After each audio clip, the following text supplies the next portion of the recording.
Bonjour. Alors, dans cette première vidéo, nous allons se familiariser avec le logiciel de Scratch. Alors, tout d'abord, ici, vous avez ce qu'on appelle le lutin, ou bien, avec cette nouvelle version, Scratch 3.0, le sprite.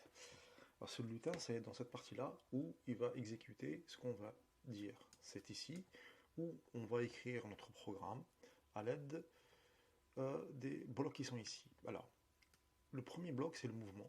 C'est tout ça, en fait. Alors, le mouvement, comme le nom le dit, en fait, ça permet au lutin qui est là d'avancer, de tourner à droite avec un certain angle, à gauche avec un certain angle, utiliser des coordonnées, etc. Ensuite, nous avons l'apparence. Alors, l'apparence permet de deux choses. La première, c'est de dire certaines informations, de changer la forme du lutin, et de changer éventuellement sa taille.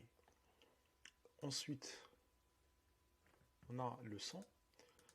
Tout dépend si on veut que le lutin dise quelque chose.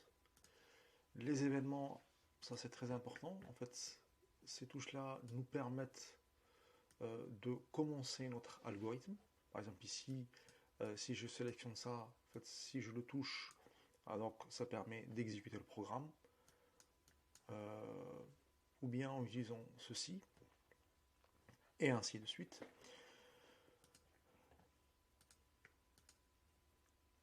Cette partie-là, sur les contrôles, permet d'avoir des boucles qu'on verra ultérieurement. Dans cette partie-là, en fait, c'est les capteurs, c'est-à-dire c'est que le lutin doit dire quelque chose, et on verra ultérieurement aussi. Là, c'est pour les opérations, hein. Les sommes, soustractions, multiplication, division, choisir un nombre aléatoire, utiliser des conditions supérieures, inférieures, etc. Ici, ça permet de créer les variables, et enfin ici, ça permet de créer un bloc. Alors, donc, si je sélectionne cette touche-là, par exemple, on voit bien que il a avancé. Alors, si je rajoute, par exemple, je mets 100, on voit bien qu'il a avancé de 100. Alors, on va... pourquoi il est parti à droite? Ici, vous avez la direction. En fait, quand il est orienté à 90 degrés, alors l'orientation 90 degrés, c'est ça. Par exemple, si je viens ici, je peux modifier l'orientation. Donc, quand il est à 90 degrés, il va à droite. À 180 degrés, il descend. À moins 90 degrés, il tourne à gauche. Et 0, c'est pour remonter en haut. Alors, on va le voir. Si je clique, on voit bien qu'il est tourné à droite. À droite. En bas. Voilà. Là.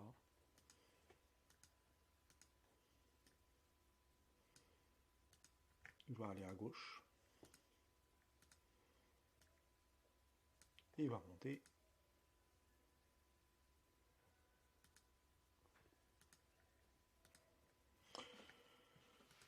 Voilà. Bon. Ça concernant l'orientation. Alors, notre objectif, nous...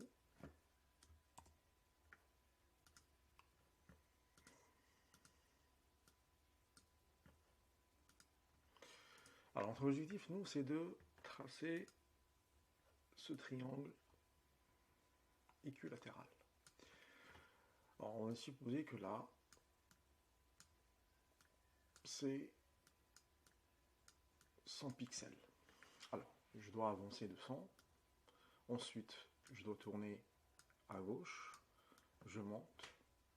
Ensuite, je retourne à gauche et je redescends pour tracer à mon triangle.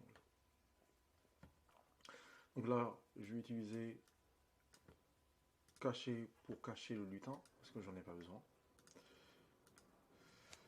Alors, on va voir qu'est-ce qu'on a besoin pour utiliser. Alors, déjà, je vais choisir, pour commencer. Donc là,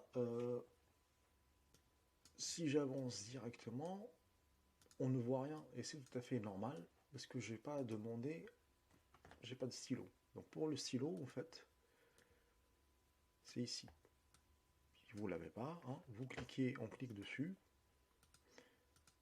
et on sélectionne stylo, c'est ce qui nous permet, voilà, d'écrire. Alors, on va commencer tout simplement. On va mettre stylo en position d'écriture, et j'appuie sur, et voilà, on a tracé mon segment. Ensuite, on a dit, on doit tourner à gauche. Alors, je dois tracer un triangle équilatéral. Donc on sait très bien qu'ici, moi j'ai 60 degrés. Donc le lutin, il a fait ça. Donc il doit tourner. Sauf que comme ici c'est 60 degrés, donc là il doit tourner de 120 degrés. Tout simplement. Pourquoi? Parce qu'ici on a un angle plat, ça fait 180. Donc on va lui demander ici de tourner de 120 degrés. Donc il va tourner de 120 degrés. Et donc, du coup, j'ai besoin de m'avancer, encore une fois, de 100.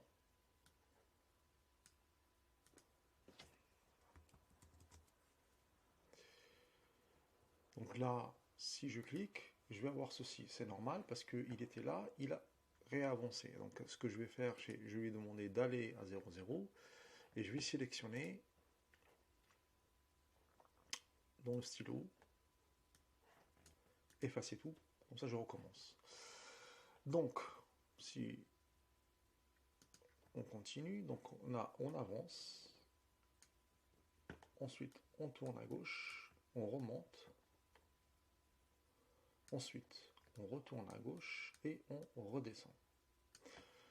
Donc là, ça permet de faire ce chemin-là. Là, ça permet de tourner. Ça permet de faire ce chemin-là. Donc j'ai besoin de me tourner encore une fois et d'avancer. Donc on va rajouter dans le mouvement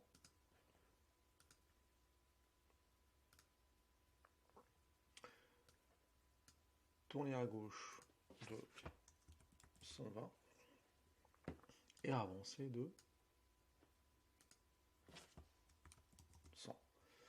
Maintenant si je le fais, et voilà, ma figure a été construite. Donc ça, c'est notre première vidéo, assez basique. Elle va être suivie d'une autre vidéo où cette figure-là, on va la faire plus simplement en utilisant des boucles. Et voilà.